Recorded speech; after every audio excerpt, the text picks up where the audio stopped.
नमस्कार, बुलेटिन लेकर मैं हूं आपके साथ संदीप निरंजन सरकार। खबरों का रुख करते हैं। जयपुर में 16वें आदिवासी युवा आदान प्रदान कार्यक्रम का आयोजन किया गया, जिसमें राज्यपाल हरिभाऊ बागड़े ने शिरकत की। इस दौरान कार्यक्रम में झारखंड, छत्तीसगढ़, उड़ीसा राज्यों के विभिन्न जिलों के युवा सम्मिलित हुए हैं। सभी से राज्यपाल हरिभाऊ बागड़े ने अपील करते हुए कहा कि विकसित भारत के लिए योगदान दें। उन्होंने कहा कि आदिवासी समाज जल, जंगल और जमीन के सच्चे संरक्षक है। आदिवासी युवाओं को चाहिए कि वे अपने स्थानों की विशेषता से जुड़ी संस्कृति संरक्षण में योगदान दें। राज्यपाल ने महाराणा प्रताप की वीरता को याद करते हुए कहा कि उनका इतना ओज था कि अकबर को सोते समय भी ऐसा लगता था कि उसके सिरहाने सांप बैठा है। उन्होंने आदिवासी वीरों को याद करते हुए कहा कि उन्होंने प्रताप और दूसरे राजाओं को मुगलों से युद्ध में निरंतर मदद की। उन्होंने विद्यार्थियों को भारतीय इतिहास के ऐसे प्रसंगों से प्रेरणा लेते हुए बौद्धिक क्षमता बढ़ाने का आह्वान किया है।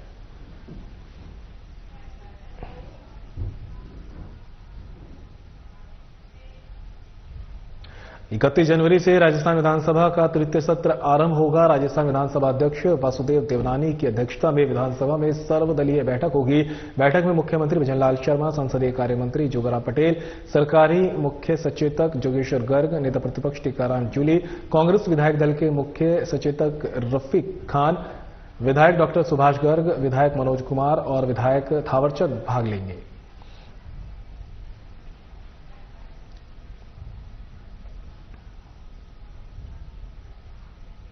मुख्यमंत्री भजनलाल शर्मा ने बुधवार को विधानसभा में 16वीं विधानसभा के तृतीय सत्र की सर्वदलीय बैठक में हिस्सा लिया। इस दौरान विधानसभा अध्यक्ष सहित विभिन्न दलों के नेता उपस्थित रहे। सीएम शर्मा ने तृतीय सत्र की सर्वदलीय बैठक में कई मुद्दों पर चर्चा की।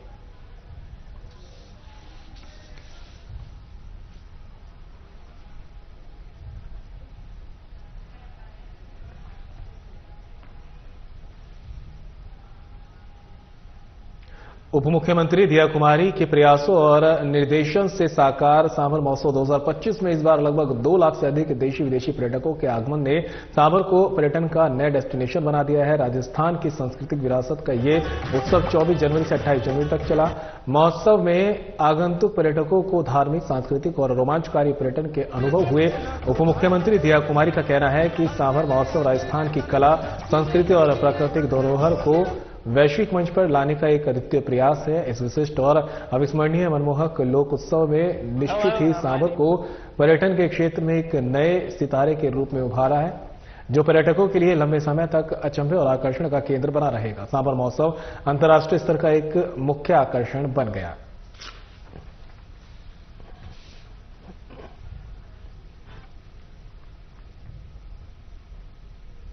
राजस्थान की उप मुख्यमंत्री दिया कुमारी ने सरदार शहर में बहादुर सिंह भानकवर आदर्श विद्या मंदिर का लोकार्पण किया। वहीं बीकानेर रोड स्थित इस विद्यालय के लिए जितेंद्र सिंह शेखावत और लक्ष्मी शेखावत को धन्यवाद किया, जिन्होंने भूमि और भवन का दान किया है। वहीं उप मुख्यमंत्री दिया कुमारी ने कहा कि बीजेपी शासन में प्रदेश की शिक्षा का स्तर काफी सुधरा है और प्रधानमंत्री के नेतृत्व में शिक्षा के क्षेत्र में महत्वपूर्ण नवाचार हो रहे हैं। इस दौरान क्षेत्र में नई सड़क बनाने का भी आश्वासन दिया। उन्होंने शेखावत परिवार के इस ऐतिहासिक दान की सराहना करते हुए कहा कि कदम सदियों तक याद किया जाएगा। आयोजन समिति ने सभी अतिथियों को प्रतीक चिन्ह भेंट कर सम्मानित किया। विद्यालय का संचालन आदर्श शिक्षण संस्थान चुरू की ओर से किया जाएगा। कार्यक्रम में बीजेपी प्रदेश अध्यक्ष मदन राठौड़, राष्ट्रीय स्वयंसेवक संघ क्षेत्र प्रचारक निम्बाराम, पूर्व मंत्री पुष्पेंद्र सिंह राणावत, पूर्व नेता प्रतिपक्ष राजेंद्र राठौर, पूर्व मंत्री राजकुमार रिणवा और लोकसभा प्रत्याशी देवेंद्र झाझड़िया सहित कई गणमान्य व्यक्ति उपस्थित रहे।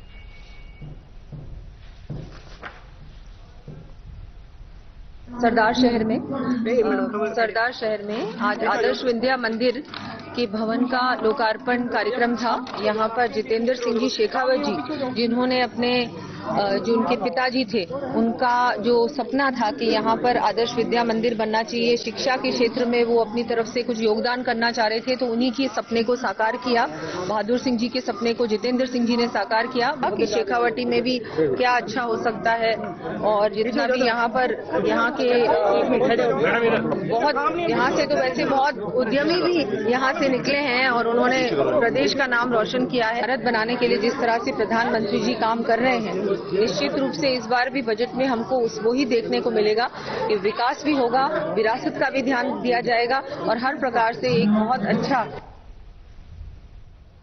विधानसभा अध्यक्ष वासुदेव देवनानी ने मंगलवार को शहर की सड़कों के हालातों की समीक्षा के साथ की उनकी गुणवत्ता को लेकर सर्किट हाउस में अंतर्विभागीय समन्वय बैठक की है। देवनानी ने बैठक में सड़क निर्माण के दौरान बरती जाने वाली सावधानियों और गुणवत्ता को लेकर अधिकारियों को निर्देश दिए। बैठक में जिला कलेक्टर लोकबंधु, अजमेर विकास प्राधिकरण आयुक्त नित्या, नगर निगम आयुक्त देशलतान सहित आरडीसी, सार्वजनिक निर्माण विभाग, जन स्वास्थ्य अभियांत्रिकी विभाग और टाटा पावर के अधिकारी मौजूद रहे। विधानसभा अध्यक्ष देवनानी ने उत्तर विधानसभा क्षेत्र की 5 प्रमुख सड़कों को आदर्श सड़क बनाने के निर्देश दिए हैं। उन्होंने कहा कि आदर्श सड़कें स्मार्ट सिटी की तर्ज पर होनी चाहिए, जिससे बेहतर लाइनिंग रहित सड़क और बेहतर रोड लाइट की व्यवस्था होनी चाहिए।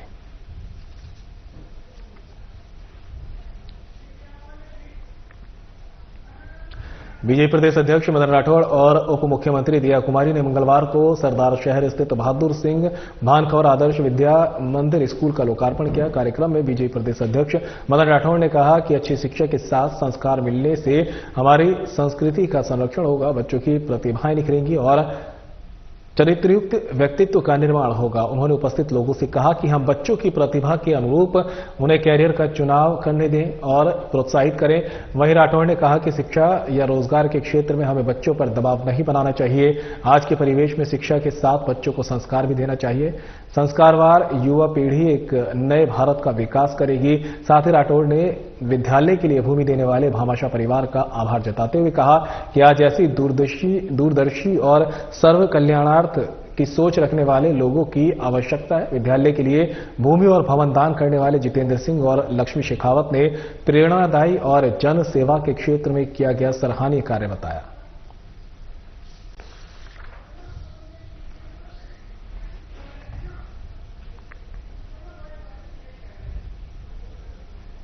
खबर हनुमानगढ़ से नौहर से है, जहां नगरपालिका की बजट बैठक पालिका कार्यालय में पालिका अध्यक्ष हाजन खातून की अध्यक्षता में हुई है। बैठक में मात्र 1 मिनट में नौहर नगरपालिका का वर्ष 2025-26 के लिए 92 करोड़ 18,76,000 रुपए का बजट पारित किया गया। बजट पारित करने के बाद बैठक में विभिन्न मुद्दों पर चर्चा की गई है। विपक्षी पार्षदों ने बिना किसी ठोस कारण के विभिन्न कार्यों के किए गए टेंडरों को निरस्त करने का मामला जोर शोर से उठाया। बजट में सड़कों, नालियों की मरम्मत और रखरखाव अन्य कार्यों पर 4 करोड़ 68 लाख रुपए अधिकारी और कर्मचारियों के वेतन भत्तों पर 13 करोड़ 93 लाख रुपए, पानी निकासी के लिए 2 करोड़ रुपए सहित विभिन्न कार्यों के लिए बजट पारित किया गया है। बजट बैठक के बाद विभिन्न मुद्दों को लेकर सत्तापक्ष और विपक्ष के पार्षदों के बीच थोड़ी गहमागहमी भी हुई।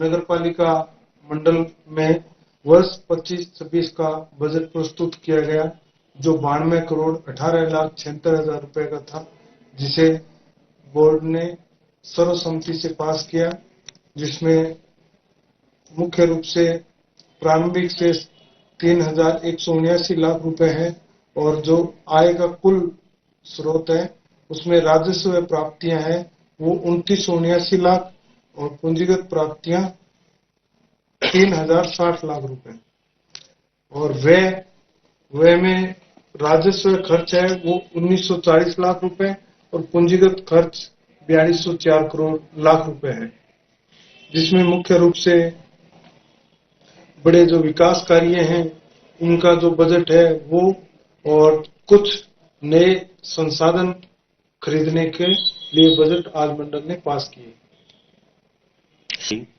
सफाई व्यवस्था के लिए घर घर कचरा संग्रहण को पूरी तरह से डिसेंट्रलाइज करते हुए प्रत्येक घर तक पहुंच किया जाना सुनिश्चित करने का प्रयास करेंगे। मुख्यमंत्री भजनलाल शर्मा ने बुधवार को राजस्थान विधानसभा में 16वीं विधानसभा के तृतीय सत्र की सर्वदलीय बैठक में हिस्सा लिया, जिसके बाद मुख्यमंत्री ने विधानसभा के नए परिवेश का अवलोकन किया। उन्होंने विधानसभा में हुए डिजिटलाइजेशन सहित अन्य नवाचारों की सराहना की है। इस अवसर पर विधानसभा अध्यक्ष वासुदेव देवनानी, नेता प्रतिपक्ष टीकाराम जूली, संसदीय कार्य मंत्री जोगाराम पटेल सहित विभिन्न दलों के नेता मौजूद रहे। तो खबर आप तक पहुंचा रहे जयपुर से, जहां पर मुख्यमंत्री भजनलाल शर्मा ने बुधवार को राजस्थान विधानसभा के 16वीं विधानसभा के तृतीय सत्र की सर्वदलीय बैठक में हिस्सा लिया है। इस दौरान कई दिग्गज नेता मौजूद रहे। इसके बाद मुख्यमंत्री ने विधानसभा के नए परिवेश का अवलोकन भी किया। उन्होंने विधानसभा में हुए डिजिटलाइजेशन सहित अन्य नवाचारों की सराहना की। इस मौके पर विधानसभा अध्यक्ष वासुदेव देवनानी, नेता प्रतिपक्ष टीकाराम जूली, संसदीय कार्यमंत्री जोगाराम पटेल सहित विभिन्न दलों के नेता भी मौजूद रहे।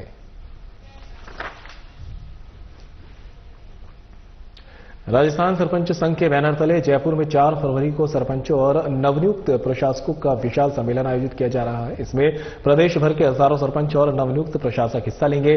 राजस्थान सरपंच संघ के मुख्य प्रवक्ता रफीक पठान ने बताया कि जयपुर में होने वाले कार्यक्रम के पोस्टर और बैनर का विमोचन मुख्यमंत्री भजनलाल शर्मा द्वारा राजस्थान सरपंच संघ के प्रदेश अध्यक्ष बंशीधर गढ़वाल, संरक्षक कृष्ण मुरारी दिलावर के नेतृत्व में मुख्यमंत्री आवास पर किया गया।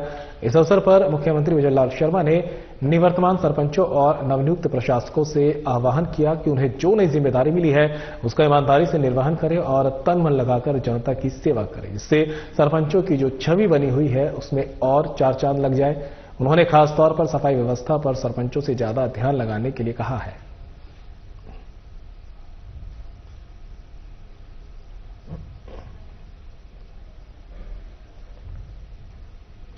राज्य स्कूल शिक्षा विभाग बीते साल की तरह इस साल भी सूर्य नमस्कार में नया विश्व रिकॉर्ड रचने की तैयारी कर रहा है। सूर्य सप्तमी के अवसर पर प्रदेश के सभी राजकीय और गैर राजकीय विद्यालयों में एक साथ 3 फरवरी 2025 को सूर्य नमस्कार किया जाएगा।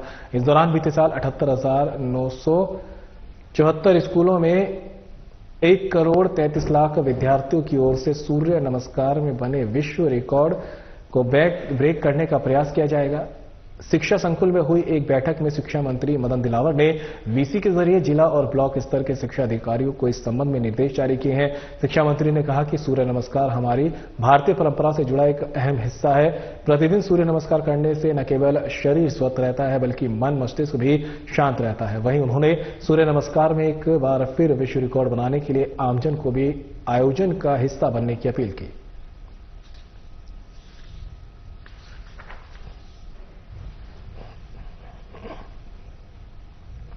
दादिया और पीपला भरत सिंह स्थित राजकीय विद्यालय में वार्षिकोत्सव और प्रतिभा सम्मान समारोह का भव्य आयोजन किया गया। इस अवसर पर क्षेत्रीय विधायक डॉक्टर कैलाश वर्मा मुख्य अतिथि के रूप में उपस्थित रहे। कार्यक्रम में विधायक वर्मा ने विद्यालय के मेधावी विद्यार्थियों को सम्मानित किया, जिन्होंने शिक्षा, खेलकूद और अन्य सह पाठ्यक्रम गतिविधियों में उत्कृष्ट प्रदर्शन किया है। इस दौरान विधायक ने विद्यार्थियों का उत्साहवर्धन करते हुए शिक्षा के महत्व पर प्रकाश डाला और कहा कि गुणवत्तापूर्ण शिक्षा ही राष्ट्र निर्माण की नींव है। इस दौरान बगरू विधायक डॉक्टर कैलाश वर्मा ने विद्यालय के विकास के लिए विधायक कोष से कक्षा कक्ष और टीन शेड निर्माण कार्यों की घोषणा की, जिससे विद्यालय में शिक्षा की सुविधाओं में और विस्तार होगा। इस महत्वपूर्ण घोषणा के लिए ग्रामीणों और विद्यालय प्रशासन ने विधायक का आभार व्यक्त किया है और साथ ही विद्यालय विकास में योगदान के लिए धन्यवाद भी दिया है।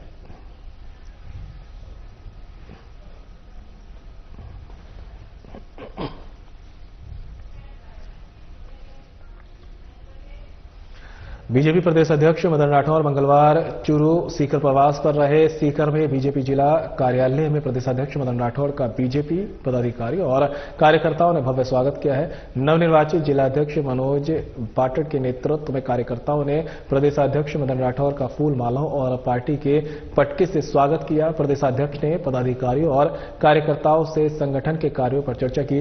राठौर ने नवनिर्वाचित जिलाध्यक्ष मनोज पाठक को शुभकामनाएं दी और कहा कि बाटड़ के नेतृत्व में संगठन और अधिक मजबूत होगा। बीजेपी की विशेषता है कि प्रत्येक व्यक्ति के लिए काम और प्रत्येक काम के लिए कार्यकर्ता होता है। जिस प्रकार प्रधानमंत्री नरेंद्र मोदी दुनिया में भारत का परचम फहरा रहे हैं, उसी प्रकार प्रत्येक कार्यकर्ता को बीजेपी का परचम फहराना है।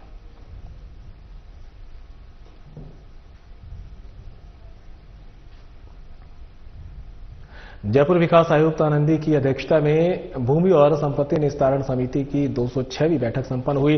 बैठक में विचार विमर्श कर विभिन्न विभागों और विभिन्न समाजों संस्थाओं को भूमि का आवंटन किया गया। बैठक में जोन 8 में 33/11 केवी सब स्टेशन के लिए निजी खातेदारी की आवासीय योजना गणेश नगर के सुविधा क्षेत्रफल 1015 वर्ग मीटर में भूमि का आवंटन करने का निर्णय लिया गया।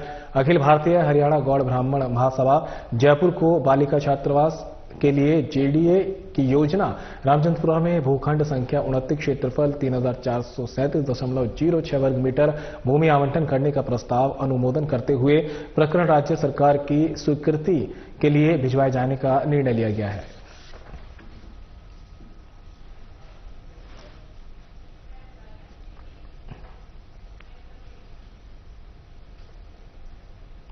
कृषि और उद्यानिकी विभाग के शासन सचिव राजन विशाल ने मंगलवार को राष्ट्रीय कृषि विपणन संस्थान जयपुर में 3 दिवसीय प्रशिक्षण कार्यक्रम का शुभारंभ किया है। कृषि विपणन विभाग की ओर से विभाग में कार्यरत कृषि विपणन राज्य सेवा अधीनस्थ सेवा और राजस्थान राज्य कृषि विपणन बोर्ड में कार्यरत अधिकारियों की कार्यकुशलता और क्षमता में बढ़ोतरी के लिए 3 दिवसीय प्रशिक्षण शिविर का आयोजन किया जा रहा है। प्रशिक्षण में कृषि मूल्य श्रृंखलाओं को सशक्त बनाना और नवाचार के साथ कृषि बाजारों को आगे बढ़ाने पर जोर दिया जाएगा। इस अवसर पर शासन सचिव ने प्रशिक्षणार्थियों से संवाद कर उनका मार्गदर्शन किया है। उन्होंने कहा कि सभी अधिकारी पूर्ण जिम्मेदारी और निष्ठा से प्रशिक्षण प्राप्त करें, जिससे किसानों को योजनाओं का ज्यादा से ज्यादा लाभ समय पर मिल सके। सभी प्रशिक्षणार्थी अपने अपने विचार साझा करें, जिससे कृषकों को आ रही परेशानियों का पता चल सके और उन्हें प्रभावी कदम उठाकर समय पर दूर किया जा सके।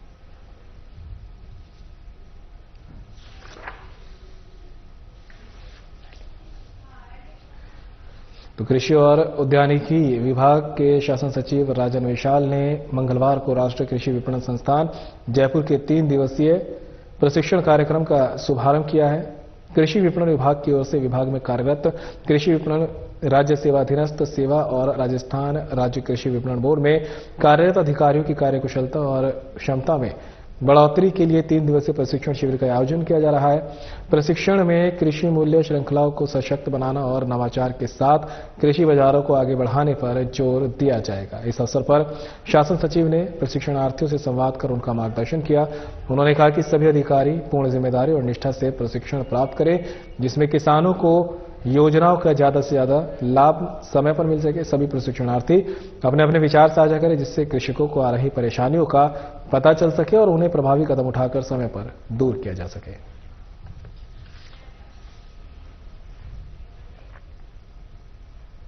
जयपुर के विद्याधर नगर स्टेडियम में खेले गए आई लीग के रोमांचक मुकाबले में राजस्थान यूनाइटेड एफसी और इंटरकाशी एफसी के बीच खेला गया मैच 1-1 की बराबरी पर समाप्त हुआ। दोनों टीमों ने तेज और प्रतिस्पर्धी खेल दिखाया, जिससे दर्शकों को बेहतरीन फुटबॉल अनुभव मिला। मेहमान टीम इंटरकाशी एफसी ने पहले हाफ में गोल कर बढ़त बनाई। हालांकि राजस्थान यूनाइटेड एफसी के मार्तंड रैना ने शानदार गोल कर हाफ टाइम से पहले स्कोर को बराबरी पर ला दिया है। दूसरे हाफ में भी दोनों टीमों ने कई मौके बनाए, लेकिन कई अतिरिक्त गोल नहीं हो सका। मैच में मुख्य अतिथि के रूप में सांसद मंजू शर्मा और बीजेपी महासचिव श्रवण सिंह बगड़ी ने खिलाड़ियों का उत्साह बढ़ाया। इस अवसर पर राष्ट्रीय स्वयंसेवक संघ के वरिष्ठ प्रचारक Ram Prasad, Rajasthan state cooperative bank के प्रबंधक निदेशक संजय पाठक और आरयूएफसी के संयुक्त सचिव योगेश बोहेर भी उपस्थित रहे।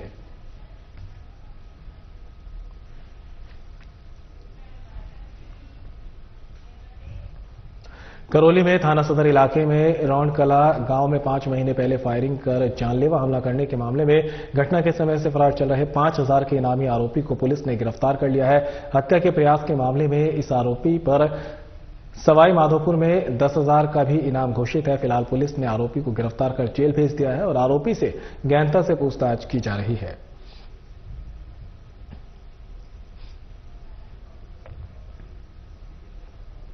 राजस्थान के सरपंचों की एक बैठक सरपंच संघ राजस्थान प्रदेश अध्यक्ष बंशीधर गढ़वाल की अध्यक्षता और राष्ट्रीय अध्यक्ष जयराम पलसानिया के आतिथ्य में संपन्न हुई है। सरपंच संघ राजस्थान के मुख्य प्रवक्ता रफीक पठान ने बताया कि राज्य सरकार की ओर से हाल ही में जिन सरपंचों का कार्यकाल खत्म हो गया था, उन्हें प्रशासन नियुक्त करने के आदेश जारी किए गए हैं। उसके बाद राज्य के सरपंचों और वार्ड पंचों में खुशी की लहर है। इसी के तहत राजस्थान के नवनियुक्त प्रशासकों यानी निवर्तमान सरपंचों ने 4 फरवरी जयपुर में पंचायती राज सशक्तिकरण और अभिनंदन और स्वागत समारोह आयोजित करने का निर्णय लिया। इसी के तहत जयपुर में एक बैठक आयोजित की गई है। इसमें राजस्थान भर से सरपंचों के जिला अध्यक्ष, प्रदेश और राष्ट्रीय पदाधिकारियों ने हिस्सा लिया है। बैठक में निर्णय लिया गया है कि कार्यक्रम को सफल बनाने के लिए ज्यादा से ज्यादा सरपंचों को जयपुर लाया जाए, इसकी रूपरेखा तैयार की गई। इसके लिए ब्लॉक स्तर और जिला स्तर पर सरपंचों की बैठकें करने का निर्णय लिया गया है।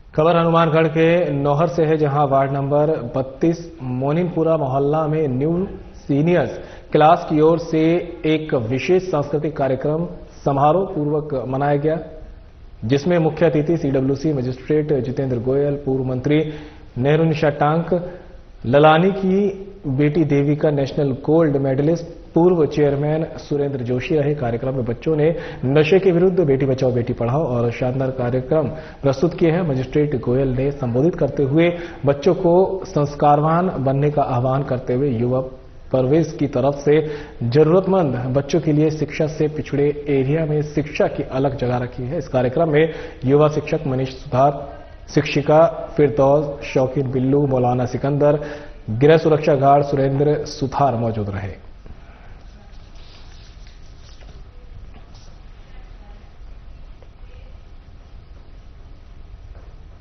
खबर हनुमानगढ़ के रावतसर से है, जहां मंत्रालय कर्मचारियों की ओर से अपनी विभिन्न मांगों को लेकर आंदोलन किया जा रहा है, लेकिन सरकार उनकी मांगों के प्रति कभी नजर नहीं आ रही। वहीं आक्रोशित कर्मचारियों ने जल संसाधन कार्यालय रावतसर के गेट के आगे प्रदर्शन किया। इस दौरान खेमराज कमेटी की रिपोर्ट की प्रतिक्रिया जलाकर उसका विरोध प्रदर्शन किया गया है। वहीं कर्मचारियों ने कहा कि खेमराज कमेटी ने मंत्रालय कर्मचारियों की मांगों को खारिज कर दिया है।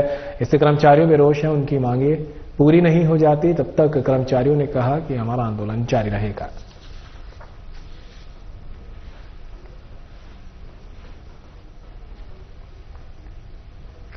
खबर हनुमानगढ़ के रावतसर से है, जहां ग्राम पंचायत धन्नासर स्थित पीएम श्री राजकीय उच्च माध्यमिक विद्यालय में आयोजित विशेष कार्यक्रम में 700 विद्यार्थियों को जूते, टाई, बेल्ट और गर्म वस्त्र भेंट किए गए।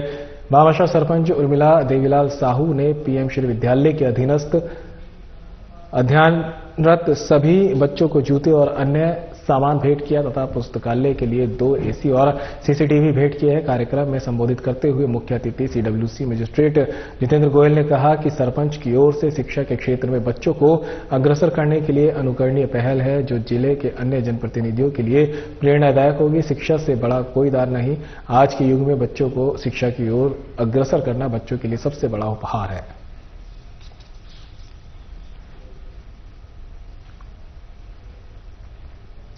जवाहर कला केंद्र के रंगायन सभागार में बसंत ऋतु के आगमन पर आयोजित बसंत के रंगों में सराबोर करने वाले नृत्य उत्सव बसंत बहार का आगाज मंगलवार को हुआ। कार्यक्रम में अदिति शर्मा ने कथक की प्रस्तुति दी, वहीं रीला होता और समूह के कलाकारों ने ओडिसी नृत्य की प्रस्तुति से सभा बांधे। बसंत बिहार उत्सव के दूसरे दिन बुधवार को शाम 6 बजे डॉक्टर करुणा जांगिड़ और समूह कथक और शांतनु शर्मा एवं समूह के कलाकार भरतनाट्यम और कथक संयोजक की प्रस्तुति देंगे।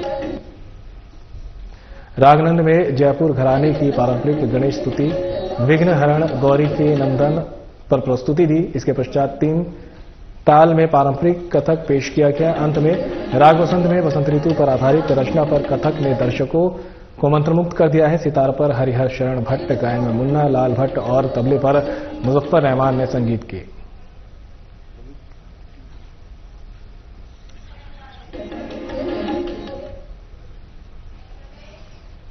बुलेटिन में मेरे साथ इतना ही, दीजिए इजाजत, नमस्कार।